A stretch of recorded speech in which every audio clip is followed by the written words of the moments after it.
എന്താ അത് കരുതിയിട്ടുള്ളത് മുത്തപ്പന്? എന്താ കരുതിയിട്ടുണ്ട്? മുത്തപ്പൻ എന്തെങ്കിലും മാറ്റി വെച്ചിട്ടുണ്ട് എനിക്കിന്? ഒരു ലക്ഷം കൊണ്ട് എനിക്ക് തന്നെ സന്തോഷമായിരിക്കുന്ന ജീവിത സൗഖ്യം നേടിയെടുക്കേണ്ടതായിരിക്കുന്ന ഒരു ഭാഗ്യമാണ് മുത്തപ്പൻ തരുന്നത് അല്ലെ? ആറിപ്പുറത്ത് ജീവിതത്തിലിരിക്കുന്ന വിഭക്തികളിലേക്ക് പ്രായകാലത്തിങ്ങൾ ദൈവം വയനാട്ടു കൊലവനും അല്ലെ? അടിയാങ്കൂട്ടിൽ അരീക്ഷപ്പെട്ടവൻ ദൈവം കണ്ടനാടുകളിലും എന്റേതായിരിക്കുന്ന ദേവി ദേവന്മാർക്കും അല്ലെ? കോരുതിരിച്ചിരിക്കുന്ന പരക്രമായിരിക്കുന്ന ഹൃദയമായിരിക്കുന്ന എന്റെ തറവാടും എന്റെ പാരമ്പര്യവും എല്ലാരും പോയി അല്ലേ? ഇനി ആരാ ഉള്ളത്?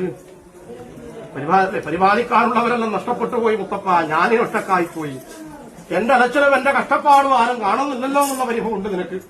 ശ്രമിക്കണ്ട അല്ലെ? കണ്ണു നിറച്ച് മറഞ്ഞിരിക്കുന്ന ഒരു വാക്ക് ഇടത്തും വലത്തുമാണ് മുത്തപ്പ. നിനക്ക് ആരുമില്ലാന്നല്ല നിനക്ക് തോന്നും. നിന്റെ കാര്യത്തിൽ ഒരു പ്രയാസവും വന്നിട്ടില്ല. എങ്ങനെയെങ്കിലുമായിട്ട് കറക്റ്റ് മുത്തപ്പനാട് എത്തിച്ചു തന്നിട്ടേ അല്ലെ? കൈമിലൊന്നും ഇല്ലാന്നെല്ലാം തോന്നും അല്ലെ? എന്നാലും ഒരു വഴി ഞാൻ തെളിയിച്ചാണ് തന്നിട്ടുണ്ട് അല്ലെ? വെറും കൈയോടെ നേടേണ്ടി വന്നിട്ടാണ്. കൈ നിറച്ചും ഇല്ലെങ്കിലും ഒരു നേരത്തെ അന്നത്തിന്റെ പണം നിനക്ക് ഞാൻ തന്നിട്ടുണ്ട്.